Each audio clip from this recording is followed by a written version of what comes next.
rencontre entre les membres du comité scientifique sur le Covid-19 et le chef de l'État Idrissa Déby Itno. Une rencontre pour faire le point sur la conduite de la riposte de la pandémie. Au Palais de la démocratie, les élus du peuple ont interpellé le gouvernement sur la question de la pandémie du coronavirus. C'est pour s'imprégner des impacts des mesures prises par les autorités dans la lutte contre la pandémie. Merci de votre fidélité encore une fois renouvelée à la télévision nationale. Chers téléspectateurs, bonsoir et bienvenue. Je disais au sommaire, le président de la République, Idriss Déby Itno, a rencontré les membres du comité scientifique sur le Covid-19. La réunion à laquelle ont assisté quelques membres du cabinet présidentiel et ceux de la cellule de veille et de sécurité sanitaire a permis au chef de l'État de faire le point sur la manière dont la riposte est conduite à la lumière des dernières évolutions de la situation pandémique. Djibril Alwali au reportage. Le gouvernement est à l'écoute du monde scientifique pour mieux riposter contre le coronavirus. À la rencontre de ce lundi, sous la houlette du président de la République, Idriss Déby Itno, il a été question de la contamination de quelques agents de santé. La question préoccupe le chef de l'État qui a jugé bon d'associer à la prise de décision les scientifiques afin de trouver des solutions idoines, comme le fait savoir professeur Choua Ouchemi, président du comité scientifique. Il nous a demandé un peu les activités que nous avons menées depuis l'installation du comité scientifique. Et puis, il nous a fait part également de ses préoccupations quant au personnel de santé qui a été récemment été victime de contagion. Et donc, le comité scientifique s'est attelé à expliquer les modalités, les motifs de la contagion. Et donc, nous avons parlé aussi de toutes les solutions idoines qui se mettront dorénavant en acte pour ne pas infecter le personnel de santé. Nous avons souligné avec le chef de l'État également les actions qui sont en train de se faire en ce qui concerne la formation du personnel à tout niveau. Et ces formations sont terminées en N'Djamena et en cascade. Elles vont se dérouler dans les provinces. Et les formations concernent la prise en charge du Covid. Elles concernent également l'utilisation du matériel de protection de manière adéquate et diffuse à tout le personnel de santé. Et ça a été une préoccupation majeure de son Excellence le chef de l'État. Le comité doit considérer la lutte du point de vue national et les formations dispensées dans toutes les zones reculées du pays, instruit le chef de l'État Idriss Déby Itno. La tâche est immense, fait-il savoir, appelant le comité scientifique à redoubler d'efforts pour œuvrer de concert avec le gouvernement afin de barrer la route à la pandémie avant qu'elle ne prenne de l'ampleur. Le comité scientifique, dont les membres sont issus d'un vaste éventail de disciplines, est mis en place fin mars à l'effet d'éclairer l'exécutif dans la gestion de la pandémie du Covid-19 au Tchad. Deux chèques d'un montant de 40 millions de francs CFA sont remis cet après-midi, respectivement à la cellule de veille et de sécurité sanitaire et à l'armée nationale tchadienne. À la tête d'une délégation des présidents des groupes parlementaires MPS, le député Ali Koloto Tchaimi a remis les 10 chèques, soit 20 millions au ministre d'État, ministre secrétaire général de la présidence de la République, Kalzobe Paimedebe, et 20 millions au chef d'état-major général des armées, premier adjoint. Reportage Nassono Diti. Après avoir apporté son indéfectible soutien à Bagassola, aux confins du lac Tchad, au chef suprême des armées, Idriss Déby Itno, et aux forces de défense et de sécurité en guerre contre Boko Haram, la représentation nationale, à travers tous les présidents des groupes parlementaires, s'illustre à nouveau. Ce lundi 20 avril, au palais présidentiel, deux chèques d'un montant total de 40 millions de francs CFA, soit 20 millions à la cellule de veille et de sécurité sanitaire et 20 millions aux forces de défense et de sécurité, sont remis respectivement au ministre d'État, ministre secrétaire général de la présidence de la République, Kalzebe Paimi Debe, président de la cellule de veille et de sécurité sanitaire, et au chef d'état-major général des armées, premier adjoint général de division, Djimadoum Tiraïna. Remettant les chèques Au nom de l'Assemblée nationale, le président du groupe parlementaire MPS, le député Ali Kolotou Tchaimi, a précisé que les élus du peuple se préoccupent au premier plan de la sécurité et de la santé de leurs concitoyens. On est arrivé pour remercier son Excellence Idriss Déby Itno, président de la République, chef de l'État, chef suprême des armées et son gouvernement pour tous les efforts fournis d'abord pour freiner la propagation du coronavirus au Tchad et combattre le Boko Haram qui nous a attaqués dans la nuit de 23 au 24 à Boma. Nous sommes très contents. La fierté qui nous couvre aujourd'hui, elle est exceptionnelle. Au nom de l'Assemblée nationale, de tous les groupes, de toute la représentation nationale, on a été dépêchés pour venir remercier le président de la République et son gouvernement, apporter notre modeste contribution et pour la lutte contre la pandémie et également remettre un chèque à l'état-major général des armées pour la victoire éclatante que l'armée vient d'enregistrer.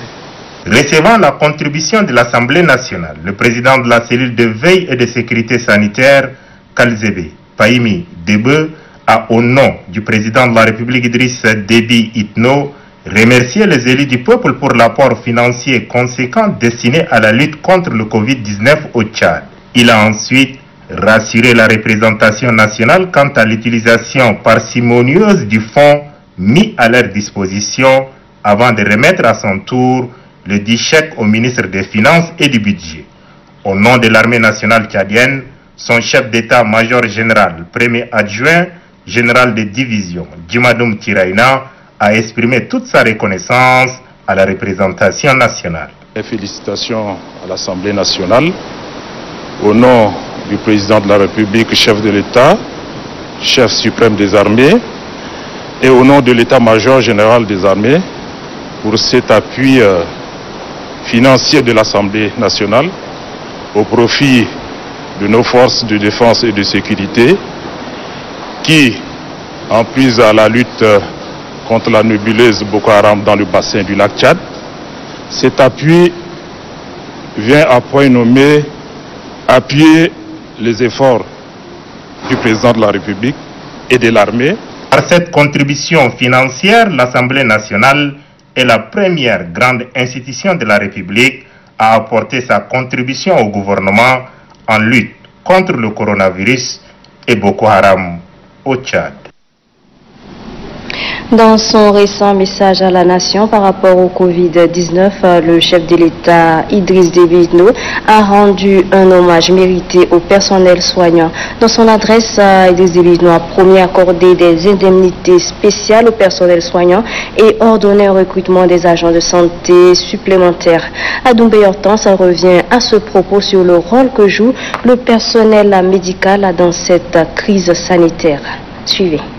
Toute l'humanité est frappée de plein fouet par le Covid-19 et en Afrique, l'on s'inquiète de la propagation fulgurante du virus. Le Tchad, qui voudrait se tirer d'affaire en dépit des 33 cas déjà enregistrés, redouble de vigilance pour briser la chaîne de contamination et pour cela, le corps médical est sur le front. Un affront contre un ennemi invisible dans le strict respect du serment d'Hippocrate. En cette période particulière de crise sanitaire, les hommes et femmes en blouse consentent des efforts supplémentaires pour sauver des vies. Travailler nuit et jour pendant les week-ends et les jours fériés à n'importe quel moment où cela paraît nécessaire est un sacrifice. Un sacrifice reconnu par le chef de l'État compte tenu du caractère hautement contagieux de ce virus qui se propage à une vitesse exponentielle. Si au Tchad la question de la santé est portée au plus haut sommet de l'État, en cette période particulière de crise sanitaire, l'on accorde un intérêt serait exclusif à ce secteur car la vie de toute une nation en dépend. Et pour assurer une protection conséquente au personnel soignant qui met en péril sa vie pour sauver celle des autres victimes du Covid-19, les équipements médicaux plus performants seront mis à disposition et le président Idriss Déby Itno, qui fait du secteur de la santé une priorité, ordonne un recrutement immédiat de plus de 1600 agents de santé. Question de renforcer l'équipe. Un prompt investissement qui permettrait au ministère de la Santé et ses partenaires de contenir le Covid-19, un autre mal du siècle qui secoue le monde et semble être pire que la guerre. L'autre bonne nouvelle pour le personnel soignant est l'octroi des indemnités spéciales aux équipes mobilisées pour le besoin de la cause. Une manière d'encourager le corps soignant à maintenir le cap. Et pour faciliter la tâche à ces hommes et femmes engagés pour sauver des vies, la population principale cible doit rendre fluide la tâche au personnel médical qui fait face à cette pandémie hautement contagieuse. Il est simplement demandé à chaque individu de respecter les mesures gouvernementales en cours contre le Covid-19 et les gestes barrières édictés. Des gestes tout à fait simples mais qui sauvent. Les communautés à différents niveaux doivent s'en approprier pour participer à la gestion de leur propre santé, car selon cet adage populaire, mieux vaut prévenir que guérir. Au Palais de la démocratie, siège de l'Assemblée nationale, le gouvernement a été interpellé par les élus du peuple pour une question d'actualité et d'intérêt national, question liée à la pandémie du coronavirus. À travers cette question, il voudrait s'imprégner des impacts des mesures prises par le gouvernement dans la lutte contre la pandémie. Débat Robert. L'actualité à l'échelle internationale reste dominée depuis 2019 par l'apparition du coronavirus. Un virus qui a su s'étendre à la vitesse de lumière sur l'ensemble de la planète. De nombreux pays africains sont touchés. Le Tchad n'est pas épargné. Des cas ont été notifiés. Ce qui a amené le gouvernement à prendre des mesures afin de briser la chaîne de transmission de ce virus qui n'a pas de cible. Dès lors, la représentation nationale s'inscrivant dans sa mission qui est celle de contrôle de l'action gouvernementale voudrait bien s'imprégner de l'impact des mesures prises par le gouvernement à travers cette question d'actualité. Des villages et pays du Tchad ne sont pas touchés par la sensibilisation, car les gens n'ont pas conscience de la gravité sanitaire de la pandémie. Mais en matière de logistique, Monsieur le ministre, qu'est-ce qui est fait en termes de logistique pour que le relais au niveau des radios privées et communautaires, que ce relais soit permanent? Surtout que les radios communautaires sont très écoutées et ces radios ne peuvent pas émettre à longueur de journée. Et je crois peut-être que c'est par manque de moyens. Donc qu'est-ce qui se fait concrètement? Malgré l'interdiction des transports, les informations qui parviennent souvent font écouter que les transports interurbains continuent, mais de manière un peu clandestine, et que le prix serait même très élevé, et que les gens arrivent parfois et ils restent au niveau des périmètres de la ville. Si vous donnez peut-être un 30, 40, 50 000, on vous prend dans un véhicule seul, comme un véhicule personnel, et on amène. Les membres du gouvernement se relaient au podium pour apporter des éléments de réponse aux élus du peuple. Pour le porte-parole du gouvernement, à travers un plan de communication mis en place par le comité de veille, les médias sont fortement impliqués dans la sensibilisation. Dans leur grille de programme, des messages portant sur les gestes barrières sont véhiculés. Ces messages visent à amener les populations à un changement de comportement. Le ministre des Infrastructures tient au respect des mesures édictées par le gouvernement, limitant le nombre de passagers dans les véhicules. Il s'injure également contre certains opérateurs économiques qui augmentent les prix des produits de grande consommation en cette période de crise sanitaire. Le ministre des Finances et du Budget rassure de sa part les élus du peuple de la gestion rationnelle du fonds mobilisé par les partenaires et autres bonnes volontés. La conduite et que notre monnaie soit sauvée et Le programme PEC avec le FMI qui était sous-tendu par cela allait arriver à son terme à la fin du mois de juin et nous devions consacrer nos énergies et notre activité pour une remobilisation et pour que nous passions dans un peut-être autre programme pour mener une haute dynamique créative de richesse et de développement économique. Pendant qu'on était sur cette bonne pensée, cette crise de coronavirus est arrivée avec des mesures quand même importantes en termes de santé prises par tous les gouvernements du monde. Les élus du peuple se disent satisfaits des éléments de réponse apportés par les membres du gouvernement. L'ennemi étant invisible, il invite le gouvernement à intensifier les contrôles sanitaires. Pour le ministre de la Communication porte-parole du gouvernement, cette question d'actualité et d'intérêt national a permis aux élus du peuple d'être édifiés sur les efforts que mène le gouvernement et ses partenaires au développement dans la lutte contre le coronavirus, un mal qui ne cesse de s'aimer mort et désolation au sein de l'humanité. Il est interrogé par notre reporter Adoba Robert. La préoccupation de nos élus, c'est par rapport au coronavirus. Qu'est-ce que le gouvernement a fait? Qu'est-ce qu'il est en train de faire? Qu'est-ce qu'il va faire? Quelles sont les mesures qui sont prises pour freiner cette pandémie-là? Je crois qu'on a fourni tous les éléments à notre portée, toute la dynamique qui est en train d'être faite au niveau du gouvernement et mise sur la table des députés. Je crois que les questions ont eu leur réponse et nous ont demandé de continuer tout en sachant qu'aucune œuvre humaine n'est parfaite. Donc l'essentiel est déjà fait, comme la maladie est en train de ramper timidement, est en train de faire des ravages. Vous savez que d'un seul cas, le 19 mars, on est arrivé à le 33 cas maintenant. Donc c'est pour vous dire qu'il faut prendre des mesures. Et donc le gouvernement est en train de faire l'effort nécessaire. Tous les moyens sont déployés. Nous remercions la mobilisation nationale qui a été constatée parce qu'aucun acteur n'est resté en retrait. Donc toutes les catégories socio-professionnelles, les Tchadiens de toutes les couches se sont mobilisés, les entreprises citoyennes aussi se sont mobilisées, chacun a apporté du sien, et donc on est en train de travailler dans le sens de freiner la pandémie et même de l'éradiquer. Et justement, 5 jours après l'annonce du président de la République, Idriss Déby, nous offrant l'électricité gratuitement à la population pour une période de 3 mois, une de nos équipes s'est rendue à la Société nationale d'électricité pour constater l'évolution des opérations de distribution d'électricité à la population. Un geste du chef de l'État qui entre dans le cadre des mesures d'accompagnement dans la lutte contre le Covid-19. Mahamad Oumar Moursal. L'annonce faite par le président de la République dans son message à la nation relative aux mesures d'accompagnement en cette période de crise sanitaire s'est traduite dans le fait. À la Société nationale d'électricité SNE, les abonnés ont pris littéralement d'assaut les services concernés pour bénéficier de la gratuité d'électricité à raison de 150 kWh par ménage pendant 3 mois.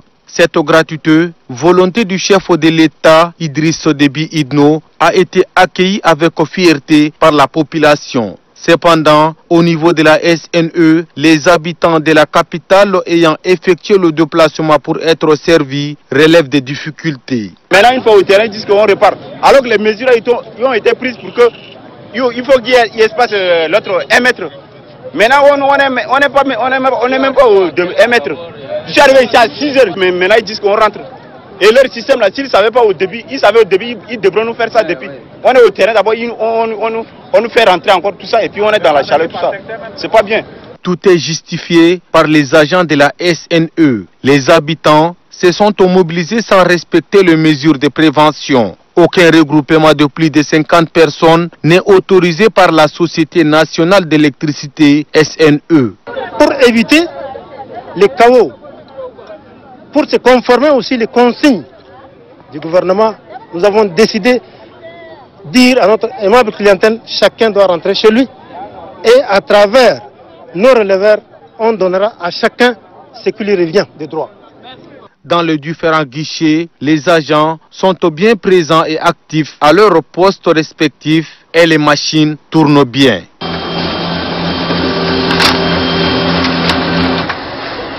Au niveau de la direction commerciale et du marketing, les responsables et agents veillent au grain pour satisfaire le consommateur. Nous avons voulu respecter à la lettre ce que le chef de l'État a dit, c'est-à-dire de la gratuité. C'est ce qu'on appelle usage domestique ou transsocial. Ça veut dire que ce sont les 150 premiers kilowattheures, c'est ce qu'on appelle usage domestique. Ça veut dire 150 fois 3, ça donne 450 kWh à chaque Tchadien. Qui est riche, qui est pauvre, qui est moyen, c'est le président qui vous a gratifié, on donne. Au niveau d'Indjamena, pour assurer la desserte en électricité, la SNE dispose de plus de 500 postes. La gratuité d'électricité est une réalité. Déjà au bout de 5 jours, plus de 5200 abonnés sur un nombre de 100 000 que compte la SNE ont été gratuitement servis. Pour les détenteurs des cartes prépayées, les responsables de la Société nationale d'électricité leur demandent de rester sur place, car ils bénéficieront de cette tranche sociale par SMS au même titre que les autres abonnés.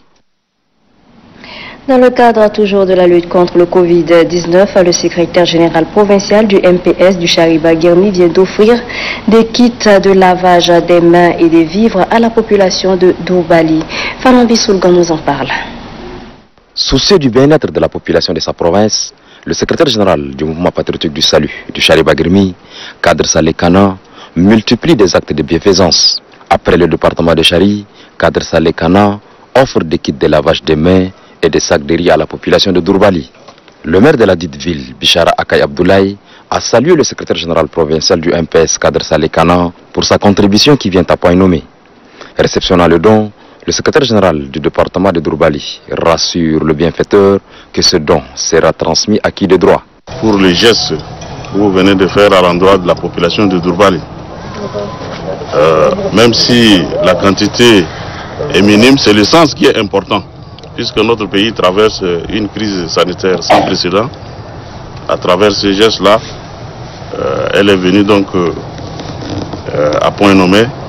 Ça nous permettra donc de sensibiliser la population de Dourbali afin qu'elle prenne conscience effectivement du danger que nous encourons.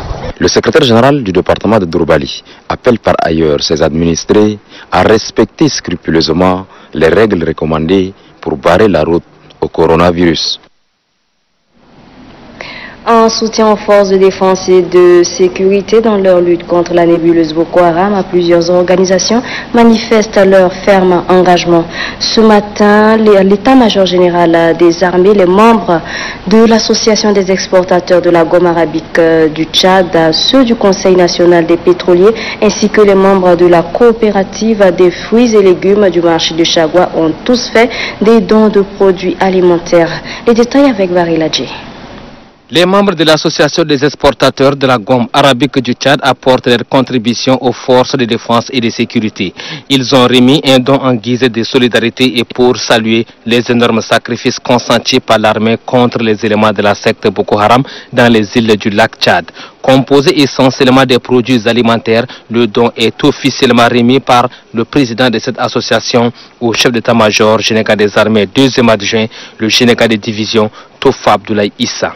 C'est une fierté pour nous les Tchadiens et c'est ce qui nous a poussé à faire ces petits gestes. C'est rien du tout par rapport à ce qu'eux ils ont sacrifié comme leur vie. Et puis il y en a qui sont malades, on leur souhaite une bonne guérison. C'est un petit geste qui ne représente pas grand chose, mais c'est des gestes qui comptent. Le geste réjouit à plus d'un titre le chef d'état-major général des armées, deuxième adjoint. Le général de division Tofa Abdoulaye Issa a au nom de ses frères d'armes salué cet élan patriotique exprimé par les membres de l'association des exportateurs de la gomme arabique du Tchad.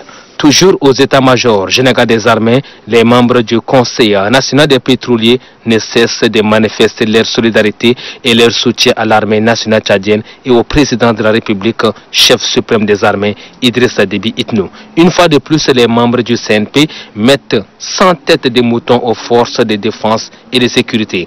C'est le chef d'état-major général des armées, deuxième adjoint, le général de division Toufa Abdoulaye Issa, qui a réceptionné ce don. L'armée nationale tchadienne a écrit à l'aide de son sang sur la liste d'or d'Afrique son nom. Il a pu libérer non seulement le lac Tchad, il a libéré l'Afrique centrale et l'Afrique de l'Ouest. C'est pourquoi, malgré tous les inconvénients que nous avons, nous sommes venus pour le soutenir avec le peu que nous avons. Au nom du président de la République, chef suprême des armées et de l'ensemble de l'armée nationale tchadienne, le chef d'état-major général des armées, deuxième adjoint, le général de division Toufa Abdoulaye Issa, a remercié le Conseil national des pétroliers pour ce talent de solidarité et de patriotisme. Même décor, même cérémonie. Dans le cadre du soutien à nos vaillantes forces de défense et de sécurité, les membres de la coopérative des fruits et des tubercules du marché Chagua, dans la commune du 7e arrondissement, ne sont pas restés indifférents. Ce 20 avril 2020, ils ont fait un don de plus de 50 cartons de mangue. Un geste qui, selon le vice-président de cette coopérative, Saad Abdraman, prouve à suffisance de la ferme volonté de son institution à accompagner l'armée qui vit toujours sur le maintien de la paix au Tchad et partant dans la sous-région. Les partis politiques appuient eux aussi nos forces de défense et de sécurité et le gouvernement de la République dans la lutte contre le Covid-19.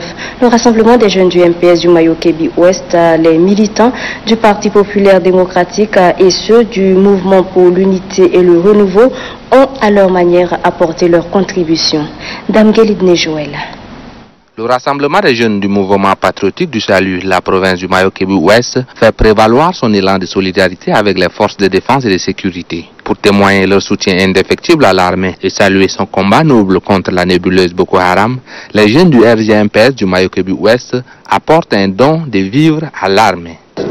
La jeunesse de la province du Mayo-Kébi-Ouest, tout soucieux de l'actuelle situation que traverse notre pays, et vu cette victoire, la jeunesse du RJ de la province du Mayo-Kébi a décidé de venir dire merci en face de l'armée tchadienne pour cette victoire. Ce geste est vivement salué par le chef d'état-major de l'armée de terre, deuxième adjoint, le général Ismaël Brahim Hassabala. Dans la même logique de soutien aux forces de défense et de sécurité, les militantes et militants du Parti populaire démocratique font don de leur sang au Centre national de transfusion sanguine. Une action qui a pour but de soulager les militaires blessés sur les théâtres des opérations pendant la correction sans faille infligée aux illuminés de Boko Haram à Boma dans la province du Lac. Toujours dans le cadre des œuvres sociales des formations politiques, le mouvement pour l'unité et le renouveau vient au secours des démunis à travers des dons de repas chauds et des cache-nez. Pour le président de ce parti politique, cette action fait suite à l'appel à la solidarité nationale lancé par le chef de l'État Idriss Déby Itno dans son adresse à la nation relative à la lutte contre la pandémie du coronavirus. Saleh Bourma Ali exhorte par ailleurs la classe politique tchadienne dans son ensemble à intensifier les campagnes de sensibilisation de masse contre l'ennemi invisible qui est le Covid-19. Et puis le gouverneur de la province du Kanem a rencontré la population de Sougra. C'est pour résoudre définitivement le problème de conflits intercommunautaires dans cette localité située à 37 km environ de la ville de Mao. Mahamat Oumahawaru. Il y a de cela 20 ans que le conflit de Sougra, localité située à 35 km au nord de Mao, s'éclate, causant des morts d'hommes des deux côtés. À cette époque, les autorités avaient trouvé un terrain d'entente pour mettre fin au conflit en 2003 et ce conflit refait surface aujourd'hui. Des lettres ouvertes de menaces lancées il y a quelques jours qui a suscité la réaction des autorités. C'est dans ce sens que le gouverneur de la province du Kanema Santerab, le procureur de la République près du tribunal des grandes instances de Mao, le préfet du département du Nord Kanem, le sous-préfet de Tchounan, ainsi que les forces de l'ordre ont fait une descente sur le lieu afin de décanter la situation. Séance tenante, les deux parties ont été auditionnés par la délégation conduite par le gouverneur. Après avoir écouté les deux parties, le gouverneur et sa suite se sont concertés à huis clos. Suite à la concertation, le premier magistrat de la province du Kanema Santerab a pris une décision qui se résume en ce terme. La première mesure est celle qui consiste à maintenir le puits Sogora et le Wadi sous les mesures antérieures qui ont été prises par le ministre de l'Intérieur et de la Sécurité de l'époque et le préfet de l'époque, qui consistait à interdire formellement l'usage des wadis et de ce puits. Deuxième point, les deux parties qui viennent des autres cantons et qui refusent de s'entendre, ils ont 2 mois à quitter ces 2 villages pour aller dans leurs cantons respectifs. Troisième mesure, les instigateurs, ceux qui tirent les ficelles, seront appréhendés et remis à la disposition de la justice comme instigateurs et fauteurs de troubles. C'est en ce terme que le gouverneur de la province du Kanem, Hassan Terab, a levé la séance pour regagner Mao. La Fondation Grand Cœur, de concert avec l'association des femmes du Grand Kanem, a remis des cache-nez à la délégation provinciale sanitaire du Kanem. C'était au cours d'une cérémonie présidée par le secrétaire général de la dite province, Soumaïn Issaka Berimi. Retrouvons une fois de plus Omar Mahamadouarou. Dans le cadre de la lutte contre le coronavirus, la Fondation Grand Cœur, en partenariat avec l'association des femmes du Grand Kanem, a remis officiellement 600 cache-nez qui ont été fabriqués localement à Mao à la délégation provinciale sanitaire du Kanem. Pour le représentant de la Fondation Grand Cœur du Kanem, Elhadj Boukar Kolo, la remise de ces cache-nez s'inscrit dans le cadre des activités de la Fondation. Selon lui, la Fondation Grand Cœur ne doit pas rester les bras croisés face à cette pandémie. Ces cache-nez doivent contribuer à la lutte contre le Covid-19. Pour sa part, le secrétaire général de la province du Kanem, Soumaïn Issaka Berimi, a tenu à remercier la Fondation Grand Cœur et l'association des femmes du Grand Kanem pour le geste humanitaire fait à l'endroit de la population du Kanem. Le secrétaire général de poursuivre que ces cache-nez serviront à protéger contre ces pandémies qui ravagent aujourd'hui le monde entier. Par ailleurs, Suleiman Issaka Berimi a fait savoir à l'assistance que le mal n'est pas encore éradiqué. Pour ce faire, il demande à toute la population de respecter les mesures barrières prises par le gouvernement en vue de lutter contre ce mal du siècle. La cérémonie a pris fin par la remise de matériel à la délégation provinciale sanitaire du Kanem. Les chefs de canton Boudouma se mobilisent pour lutter contre Boko Haram en cette période post-opération choléra de Boma, une manière de restaurer la paix et la quiétude dans le pays. Reportage Mahmoud Bouloumi. À l'initiative de l'association Yedna pour le développement économique, social, environnemental et culturel, AEDSEC, les 10 chefs de canton Boudouma et les chefs des communautés de Bougourmi et de Magar se sont retrouvés à Bagasola autour du gouverneur de la province du Lac, le général de division Abadi Saïr Fadoul. À ses côtés, le chef d'état-major des armées, le général Abakar Abdelkarim Daoud, le commandant de la zone d'opération, le général Abdraman Jimmy, le commandant des forces mixtes et multinationales, le général Mohamed Dadi Kabir, ainsi que d'autres responsables secrétaires. L'objectif de cette rencontre vise à faire participer les chefs des cantons Boudouma à l'opération post-colère de Boma pour soutenir la lutte sans merci contre Boko Haram déclenchée par le chef de l'État, chef suprême des armées Idriss Déby Itno.